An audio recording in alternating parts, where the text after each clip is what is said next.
खुदा के जिंदा पाक कलाम में से आज हम मसीह खुदावंद के तीसरे कलमे को देखेंगे। यूहन्ना रसूल की मार्फत लिखा गया हमारे खुदावंद यीशु मसीह का इंजीली बयान, उसका 19वां बाब और उसकी 26वीं आयत में यूं मरकूम है। यीशु ने अपनी माँ और उसके शागिर्द को, जिससे मोहब्बत रखता था, पास खड़े देखकर माँ से कहा कि ए औरत, देख तेरा बेटा ये है। आने वालों की सलामती हो। मेरा नाम पास्टर ज़ीशान मंजूर है। मेरा ताल्लुक यंगसन आबाद से है। फिल वक्त मैं 87 टेनार में चर्च ऑफ पाकिस्तान के एक चर्च में पासबान की खिदमत सर अंजाम दे रहा हूँ। आप सबके सामने खुदा के पाक कलाम में से मैं तीसरे कलमे को बयान करूँगा। तीसरा कलमा जो मोहब्बत का कलमा है। उसी खुदावन ने अपनी माँ से कहा, ए औरत, देख तेरा बेटा ये है। हम जब इस कलमे की अहमियत को जानते हैं, इसको सीखने की कोशिश करते हैं, तो हम देखते हैं कि जब किसी शख्स को मसलूब किया जाता था, जब किसी शख्स को सलीब दी जाती थी, तो वो बड़ी ही कर्बनाक हालत में होता था। उसे दर्द होता था, वो भूख से तड़पता था, वो दर्द से तड़पता था, वो अपनी मौत को सामने देखकर पास से गुजरने वाले लोगों पर गुस्सा करता था। लेकिन मसीह खुदावंद की यहाँ पर जो हालत है वो हमें और नजर आती है। मसीह खुदावंद पास से गुजरने वालों पर ना तो लानत करते हैं, ना उन्हें गाली गलोच करते हैं, बल्कि उन्हें जमीन पर जो अपने रिश्ते हैं उनकी भी हमें फिक्र नजर आती है। मसीह खुदावंद मसलूबियत के वक्त भी उनके जहन में दो तरह की मोहब्बत चल रही थी। पहली मोहब्बत इलाही मोहब्बत, जिसे बाइबल की जुबान में यानी यूनानी जुबान में अगापे लव कहा जाता है, और दूसरी मोहब्बत स्टोरगे यानी रिश्तेदारी की, जो खूनी रिश्तों की मोहब्बत है। मसीह खुदावन ने इन दोनों को सामने रखते हुए ये बात कही। हम देखते हैं कि मसीह खुदावन ने तीसरी मोहब्बत की जो किस्म है यानी अफीलिया, उसे भी सामने रखा, यानी अपने सबसे प्यारे दोस्त को।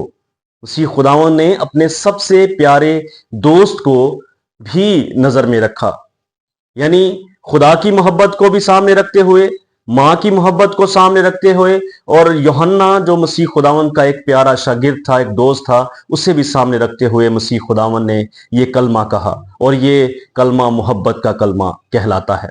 यहाँ पर जो खास सीखने की बात है, हम उसकी तरफ बढ़ते हैं। अक्सर औकात जो दूसरी अक़वाम के लोग हैं वो इस बात पर एक नुक्ता उठाते हैं, एक सवाल उठाते हैं और कहते हैं कि मसीह खुदावन ने अपनी माँ को जब मुखातिब किया है तो बड़े ही अजीब अंदाज में मुखातिब किया है और कहा है, ए औरत। यानी मसीह खुदावन अपनी माँ को माँ कहकर या मुहतरमा कहकर या एक मुकद्दस खातून कहकर, मुकद्दस बीबी कहकर भी तो पुकार सकते थे, लेकिन मसीह खुदावन ने अपनी माँ को ए औरत कहकर पुकारा।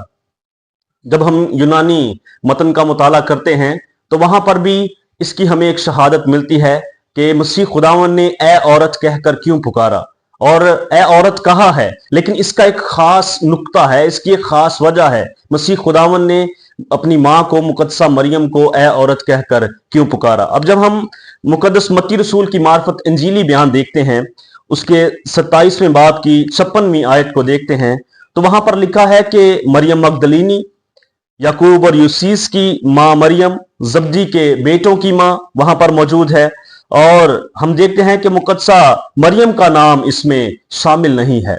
और जब हम मुकद्दस मरकस रसूल की मार्फत इंजीली बयान देखते हैं और उसके 15वें बाब की 40वीं आयत को देखते हैं, तो हमें मिलता है कि मरियम मगदलीनी, छोटे याकूब और यूसीस की माँ मरियम और सलोमी मसीह खुदावंद की सलीब के पास वहां पर मौजूद हैं। मुकद्दसा मरियम का नाम इसमें भी शामिल नहीं है। यीशु की मां मुकद्दसा मरियम की बहन, मरियम क्लोपास की बीवी मरियम मगदलीनी, मुकद्दस यूहन्ना रसूल की मार्फत इंजीली बयान के 19वें बाब की 25वीं आयत में हमें इनका जिक्र जो है वो मिलता है। मुकद्दसा मरियम का नाम इसमें शामिल है। इसीलिए यूहन्ना रसूल की जो मार्फत इंजीली बयान है, इसमें मुकद्दसा मरियम का नाम शामिल किया गया है, क्योंकि यूहन्ना रसूल जो हैं वो मसीह खुदावंद को इलाही जात के तौर पर पेश करते हैं, इलाही ज़ादे के तौर पर पेश करते हैं। मेरे साथ निकालिए पैदाइश की किताब, उसका 3रा बाब اور اس کی 15ਵੀं آیت ہم دیکھتے ہیں، وہاں پر ہمیں اس بات کو واضح طور پر سکھانے کی کوشش کی گئی ہے کہ مسیح خداوند نے اپنی ماں کو اے عورت کہہ کر کیوں پکارا۔ پیدائش کی کتاب اس کا 3 باب اس کی 15ویں آیت میں لکھا ہے، جب خداوند خدا نے آدم کو اور ہوا کو سزا دی، اور جب سانپ کو خداوند خدا نے سزا دی، تو جب خداوند خدا نے سانپ سے کہا، اور میں تیرے اور عورت کے درمیان اور تیری نسل اور عورت کی نسل کے درمیان عداوت ڈالوں گا، وہ تیرے سر کو کچلے گا اور تو اس کی ایڑی پر کاٹے گا۔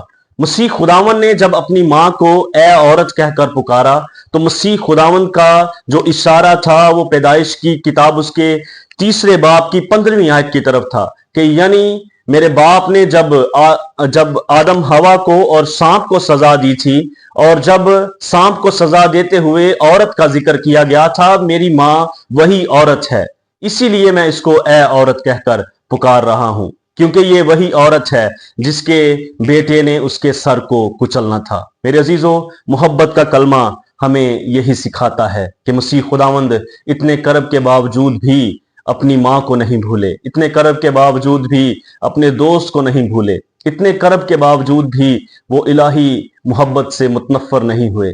میرے عزیزو، خدا کا کلام جو ہے، جو مسیح خداوند کا 3 کلمہ ہے، ہمیں یہی سکھاتا ہے کہ اس کلمے میں اے عورت کہنے کا مقصد کیا تھا، اور وہ مقصد تھا کہ مسیح خداوند اسی شخص کو، یعنی اپنی ماں کو، عزیزو، ہمیں 3 کلمہ یہی سکھاتا ہے کہ مسیح خداوند نہ تو اتنے کرب میں اپنی ماں کو بھولے، یعنی خونی رشتوں کو بھولے، نہ اپنے دوستانہ رشتوں کو بھولے، نہ ہی وہ باپ کی محبت کو بھولے۔ انہوں نے ان تینوں جو محبت کی اقسام ہیں ان کو قائم رکھا، ان کا اظہار کیا۔ محبت کا کلمہ ہمیں یہی سکھاتا ہے کہ خواہ ہم کتنے بھی کرب میں ہوں، دکھ میں ہوں، ہمیں اپنے کبھی بھی خونی رشتوں کو نہیں بھولنا چاہیے، ہمیں کبھی بھی اپنے دوستوں کو نہیں بھولنا چاہیے، کبھی بھی ہمیں خدا باپ کی محبت کو نہیں بھولنا چاہیے، بلکہ اس کی اہمیت کو ہمیں ہمیشہ اپنے سامنے رکھنا چاہیے، جس طرح مسیح خداوند نے پیدائش کی کتاب اس کے 3 باب کی 15ویں آیت کو ذہن میں رکھتے ہوئے اس کلمے کا جو ہے وہ اظہار کیا ہے، اس کلمے کو بیان کیا ہے کہ اے عورت دیکھ، یہ تیرا بیٹا ہے۔ اس میں فکر بھی ہے، اس میں محبت بھی ہے، اس میں اشارہ بھی ہے۔ خدا کرے کہ آپ اس کے وسیلہ سے برکت پائیں اور اس کلمے کو، اس کی اہمیت کو دوسروں تک ضرور پہنچائیں۔ خدا آپ کو بڑی برکت دے، آمین۔